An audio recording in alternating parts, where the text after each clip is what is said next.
witamy. Ohio. Pozdrawiamy serdecznie z przepięknego Kyoto. Wyszło słońce, wyszliśmy i my.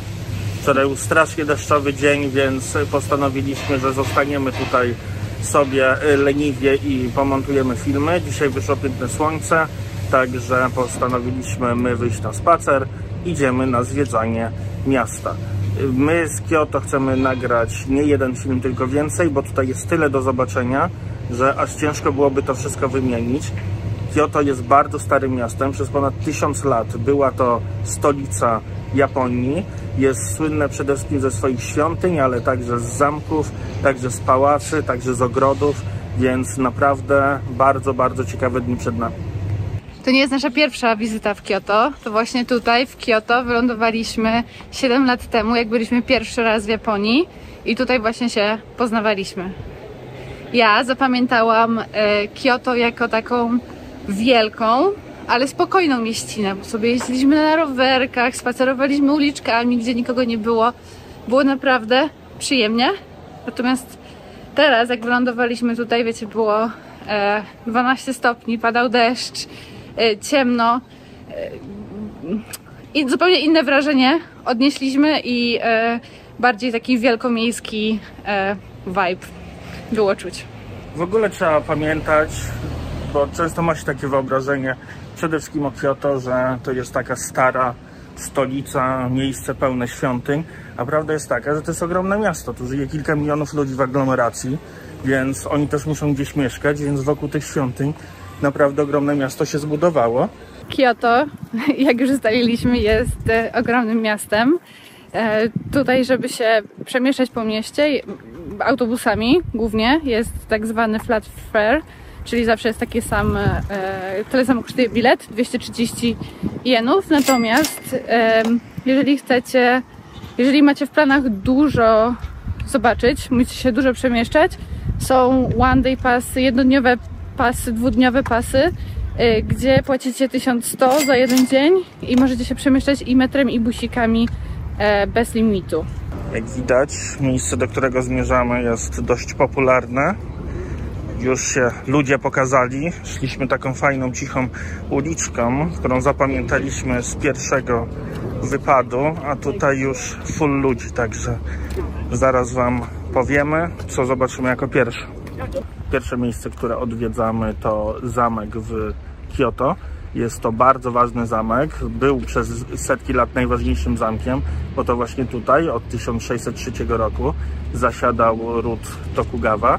Pierwszy przedstawiciel, czyli Tokugawa Ieyasu, zbudował ten zamek, ukończył go w 1603 roku i do upadku shogunatu pod koniec XIX wieku, do 1868 roku, to właśnie tutaj zasiadali najważniejsi przedstawiciele tego rodu. Na mnie już sama brama robi imponujące wrażenie. Jest piękna. A bram będzie jeszcze więcej. Tutaj możecie zobaczyć, jaki wielki jest Nijo Castle, jakie budynki są w środku, no i też ta wielkość tych ogrodów, która robi niesamowite wrażenie. My zobaczymy tą część, tą zobaczymy tylko z zewnątrz, ponieważ nie można wchodzić do środka.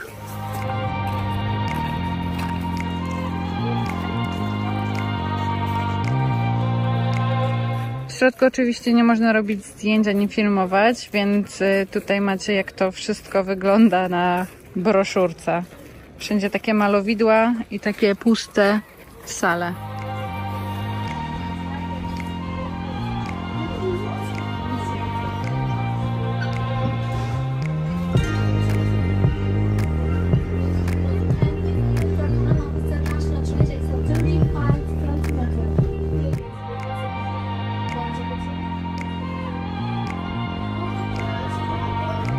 Wyszliśmy właśnie z pierwszego miejsca, które można tu zwiedzać. Jest to pałac Ninomaru Goten. Jest to ogromny kompleks 6 połączonych ze sobą budynków. Łącznie są tam 33 sale i było to miejsce, gdzie shogun przyjmował swoich gości. Także były sale, gdzie ci goście mieli czekać, były sale, gdzie goście mogli rozmawiać z Shogunem oficjalnie, były też sale, gdzie można było porozmawiać w bardziej prywatnej atmosferze. Samo miejsce bardzo ładne, piękne malowidła, super taka podłoga, która skrzypiała. Moim zdaniem to było takie zabezpieczenie, żeby Shoguna nie zabili, ale nie jest to potwierdzone. I jedyne co, to pamiętajcie, tu nic nie ma w środku. To są tylko i wyłącznie sale, tylko i wyłącznie malowidła i tak jest praktycznie wszędzie w Japonii, jeżeli chodzi o tego typu historyczne miejsca. To jest po prostu ich kultura. Tak, są tylko maty, tatami i te malowidła. Natomiast jeszcze wracając do tej skrzypiącej podłogi, ona wydawała dźwięki takie jak słowik. To było naprawdę fajne przeżycie, wejść tam i chodzić wśród tych dźwięków. Można się było poczuć, jakby gdzieś ptaszki śpiewały zaraz obok, a to po prostu gwoździe się ocierały o podłogę. Weszliśmy teraz do pięknych ogrodów. Ogrody również, jak i całe to miejsce zostały założone w 1603 roku i prezentują się naprawdę super. A tutaj możecie podziwiać te pawilony z zewnątrz. Są naprawdę, naprawdę ogromne.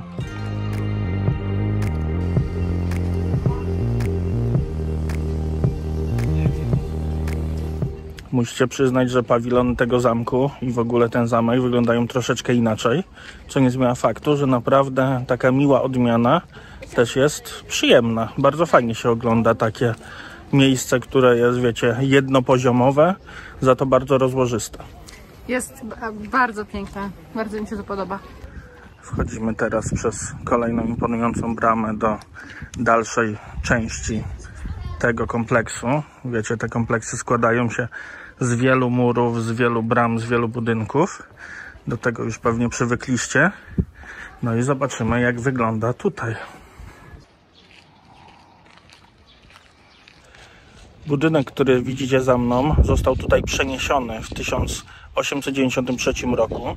Nazywa się Honmaru Goten Palace. Jest to jeden z wyjątkowych budynków, jeżeli chodzi o styl architektoniczny i taki pałacowy z tamtej epoki. Dlatego też jest pod specjalną ochroną, no i niestety nie możemy go oglądać w środku.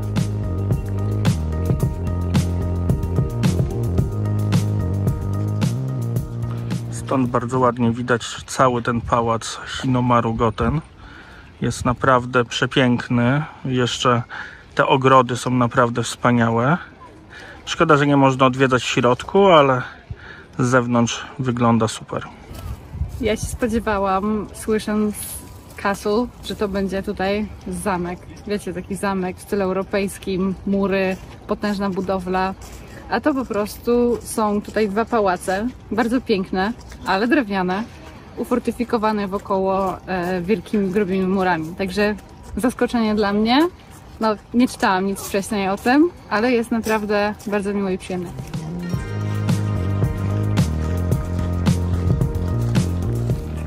Wychodząc powoli z tego zamku i z tych pałacy, chciałem jeszcze dodać, że te pałace zostały zbudowane w stylu Shoin-zukuri albo coś takiego i był to bardzo charakterystyczny styl budowania, styl architektoniczny dla epoki Edo.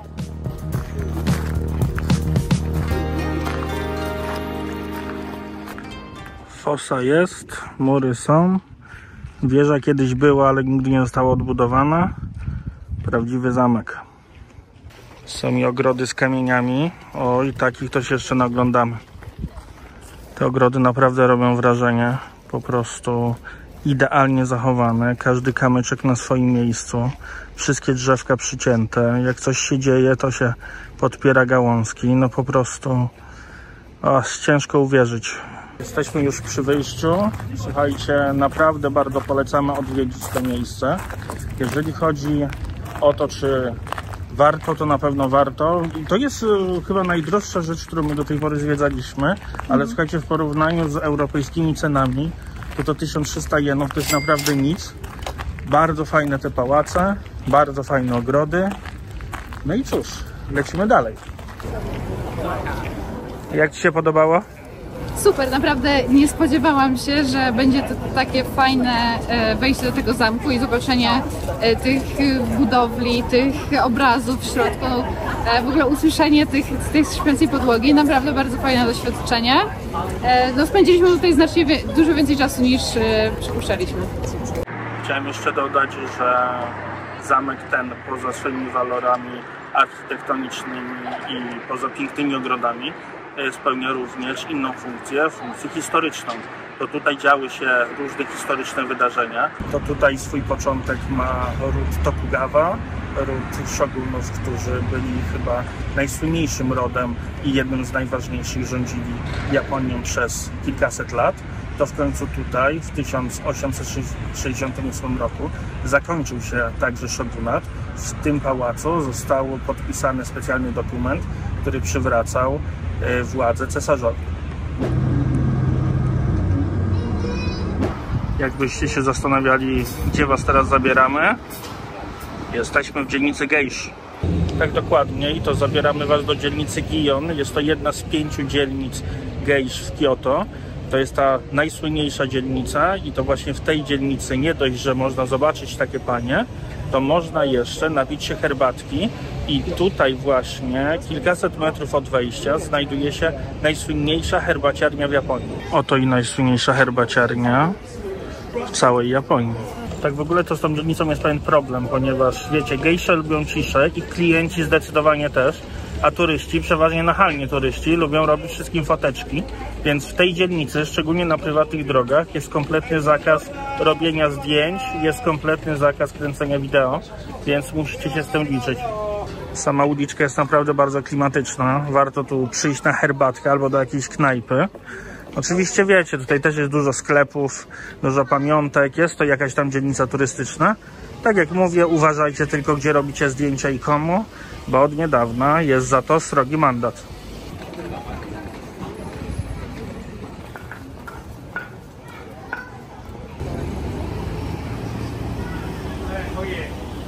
Geisha, a w Kyoto tutaj nazywana Geiko. Jest to kobieta, która ma umiejętności artystyczne, jest bardzo wykształcona, oczytana w literaturze, bawiąca gości rozmową, tańcem, śpiewem. Na pewno kojarzymy geiszy, które mają pomalowane twarze na biało i mają takie charakterystyczne fryzury i są ubrane w takie tradycyjne stroje. Kojarzone są u nas one niesłusznie z prostytutkami, natomiast one nie uprawiają tego zawodu obecnie. Ta popularna miskoncepcja, nie wiem jak to jest po polsku, wiąże się z tym, że pierwsze gejsze uprawiały najstarszy zawód świata, nas obecnie nie jest to stosowane w praktyce. Przepraszam, musieliśmy zmienić scenerię, ponieważ na tej głównej ulicy było po prostu zbyt gwarno, za dużo ludzi, samochodów i za dużo kakofonia dźwięków.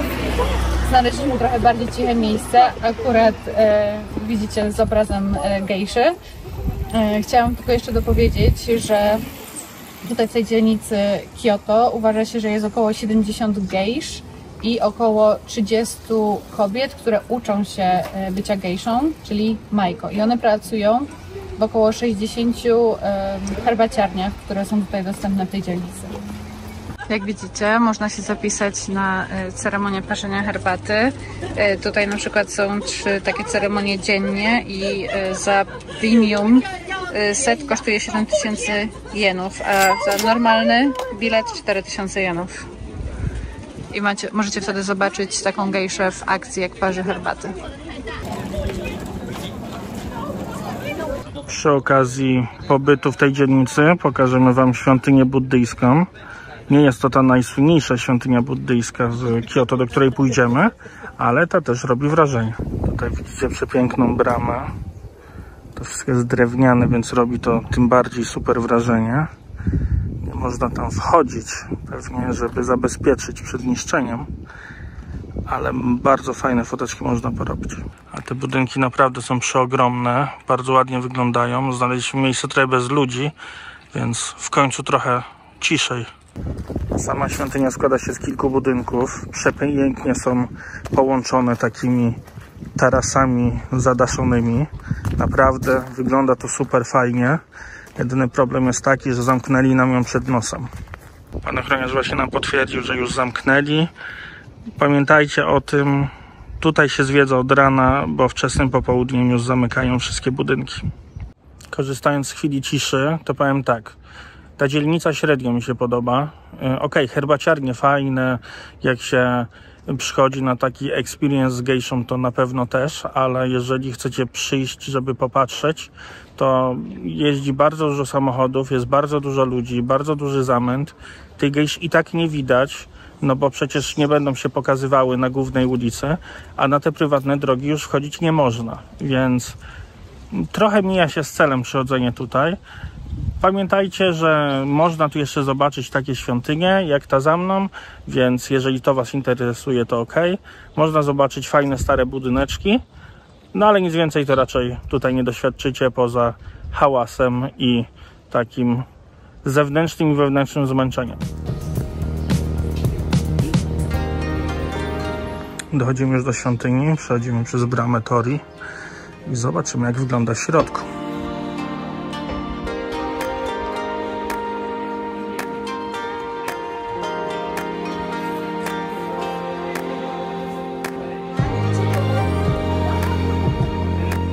Tutaj słynny kamień miłości. Trzeba się przeczołgać, wpisać swoje życzenie i na pewno się spełni. Mimo że te świątynie nie należą ani do największych, ani najstarszych, ani najciekawszych, to i tak dla mnie są highlightem tej dzielnicy. Tutaj słyszycie właśnie, że ktoś się modli. Tabliczek jest tu bardzo dużo, tych złych wróżb pozostawionych także. Odnośnie kamienia miłości, on służy do tego, żeby zakończyć zły związek i znaleźć nowy. Także nie wiem, czy ludzie, którzy nie są w związku, powinni przez niego przechodzić, czy nie. W każdym razie, jeżeli jesteście w złym i chcecie natrafić na dobry, zapraszam tam. I tutaj w Kyoto też, jak widzicie, są popularni liksiarze. Postanowiliśmy w tej dzielnicy wpaść jeszcze do jednej świątyni. Jest to również świątynia shintoistyczna. Jest to świątynia, która się nazywa Yasaka Jinja. Dokładnie, już brama prezentuje się majestatycznie. Dzisiaj w tej świątyni to tu wszyscy jedzą. Chyba mają jakiś piknik, bo normalnie można sobie kupić bardzo, bardzo dobre jedzonko. Tutaj Państwo na przykład jedzą. Samej świątyni jeszcze nawet nie widzieliśmy, ale jeżeli słyszeliście to siorbnięcie, to oznaka, że Panu smakowało. Jest i standardowy królik. Kurde, już obiecuję, że się nauczę o tych królikach, a jeszcze się nie nauczyłem. Sama świątynia jest naprawdę wielka, bardzo dużo budynków, też dużo ludzi. Jest to jedna z najbardziej poważanych świątyń w Kyoto. Jest to oczywiście świątynia shintoistyczna. Nie do końca wiadomo, z którego jest roku. Istnieje legenda, że powstała w 656, ale to jest tylko legenda. My już tu byliśmy kiedyś, pamiętamy to, ponieważ są tu piękne lampiony. A wiecie, że lampiony to jest coś, co ja lubię najbardziej. Jak wygląda sama świątynia? Możecie zobaczyć sami.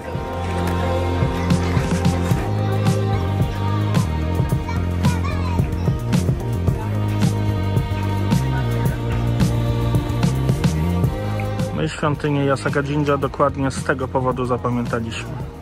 Przepiękny pawilon pełen lampionów, a w nocy, jak jest oświetlony, to wygląda jeszcze 10 razy lepiej. I bardzo romantycznie. A na zakończenie wizyty w świątyni spójrzcie jeszcze, jaką ma imponującą bramę. I lampiony. Idziemy właśnie do kolejnego miejsca, tutaj w dzielnicy Geish. Patrzcie tylko na te piękne budynki z prawej i z lewej, naprawdę. U nas takich nie spotkamy oczywiście, więc naprawdę warto tutaj przyjść i zobaczyć to wszystko.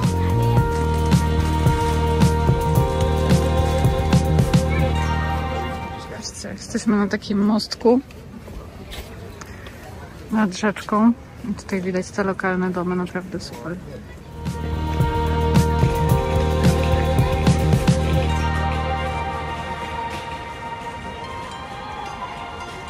Jak możecie się domyślić, spoty instagramerskie są raczej oblegane. To akurat jest Shirawaka, jeden z ładniejszych widoczków w tej dzielnicy. No ale cóż, powiem wam, że nie ma za bardzo nawet jak stanąć, a poza tym to bardzo dużo liści i wszystko zasłonięte. Idziemy sobie wzdłuż tą uliczką. Jest ona naprawdę bardzo, bardzo fajna. Stare domki, dużo roślinności, bardzo nam się podoba. Ja bym powiedział, że taka jedna z fajniejszych rzeczy w tej dzielnicy. Tutaj nad rzeką piękne, takie utrzymane w starym stylu jeszcze domy. Wygląda to naprawdę super. Jak się odwrócimy, z drugiej strony również takie stare japońskie domeczki. Ta północna część tej najbardziej popularnej ulicy w tej dzielnicy jest zupełnie odmienna od tej, którą widzieliśmy wcześniej. Tutaj mi się dużo bardziej podobało. Tam w tej poprzedniej był po prostu chaos, za dużo ludzi i za głośno. Tak, tutaj jest dużo spokojniej, zdecydowanie też mniej samochodów. Jest też to fajne miejsce za nami, które wam pokazywaliśmy, gdzie jest trochę drzewek, jest trochę zieleni, jest jakiś szumiący potok. Także zdecydowanie polecamy iść w północną część. Tamta, tak jak Gabi mówiła, dla nas zdecydowanie za bardzo zatłoczona.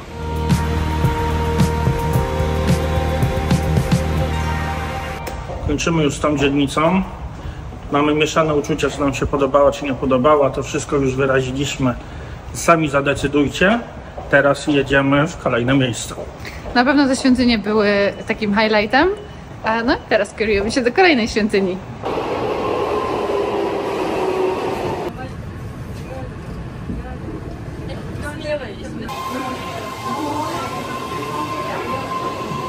Dotarliśmy do kolejnego punktu naszej wyprawy. Jest to jedna z najpiękniejszych świątyń, jakie mieliśmy okazję zobaczyć na świecie. Fushimi Inari, nazywana świątynią 1000 bram tori. Jest ona naprawdę spektakularna. Ostatnio byliśmy tutaj w dzień, teraz jesteśmy tu wieczorem. Podobno po zmroku jest tutaj przerażająco. Chcemy się przekonać.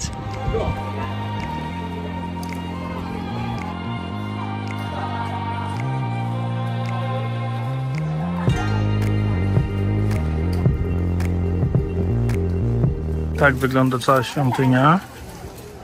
No i słuchajcie, będziemy oglądać niedługo te bramy tori. Ale najpierw pokażemy wam, co jest na dole.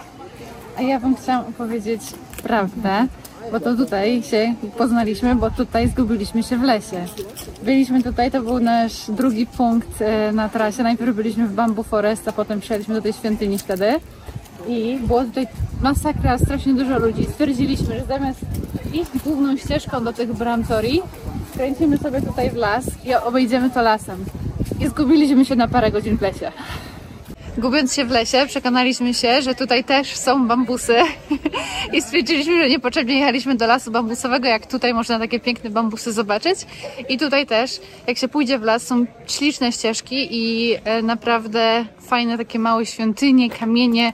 Naprawdę jest to urokliwe miejsce i można tutaj spędzić dużo czasu. Ale my polecamy pojechać jednak do bambusowego lasu. To jest naprawdę fajne miejsce. Tutaj bramy pierwszej pilnują tacy strażnicy. Mają bardzo takie wściekłe twarze, bym powiedziała. A my tym razem wybieramy główną ścieżkę i idziemy schodami do góry. Ja dodam jeszcze, że ta świątynia ma bardzo dużo schodów, więc na to musicie być na pewno przygotowani. Początek jakoś w remoncie, no ale zaraz powinno być zdecydowanie lepiej. No i jesteśmy. Naprawdę 1000 bram tori. Nie wiem czemu, ale wielu mówi, że to są czerwone bramy. Dla mnie są ewidentnie pomarańczowe. Ewidentnie. Te wszystkie fotki, które widzieliście, to jest dopiero początek trasy. My dosłownie przyszliśmy tylko tą część na dole, a tutaj mamy jeszcze cały czas aż do samego szczytu. Jak widzicie, ciągle jest sporo ludzi. Jesteśmy na rozdrożu. Iść w lewo czy w prawo. Tak naprawdę w jedną stronę się idzie, a w drugą wraca. Ale patrzcie, spójrzcie tylko, jak to klimatycznie jest. Jeśli myśleliście, że to koniec, to się mylicie. Tutaj cała ta góra jest pokryta tymi wieżami. Od dołu, od świątyni aż do samego szczytu. My tam dzisiaj nie dojdziemy, bo już naprawdę robi się ciemno. Tutaj możecie po drodze znaleźć naprawdę wiele takich przystanków, gdzie są dodatkowe świątynki, dodatkowe kamienie, dodatkowe latarnie, wieże, więc każdy znajdzie fajne miejsce dla siebie.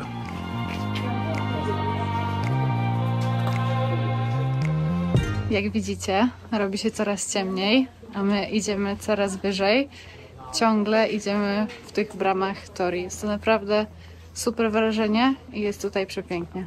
Jak chcecie sobie zrobić foteczkę, to im wyżej, tym mniej ludzi, ale im wyżej też tym ciemniej, więc coś za coś.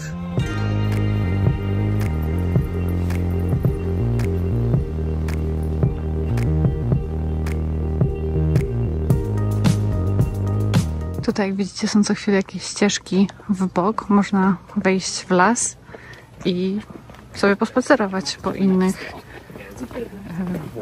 wzgórkach, pagórkach.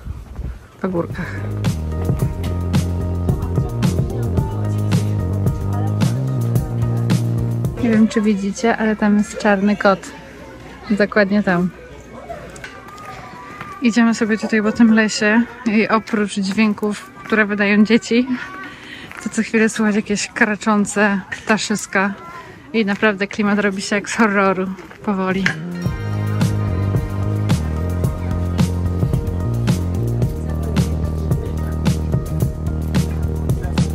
Ostatnia rzecz, którą chcemy wam powiedzieć, to to, że ta świątynia po pierwsze jest otwarta 24 na dobę, po drugie jest za darmo, więc możecie tu przyjść o każdej porze, nie musicie się martwić żadnymi biletami.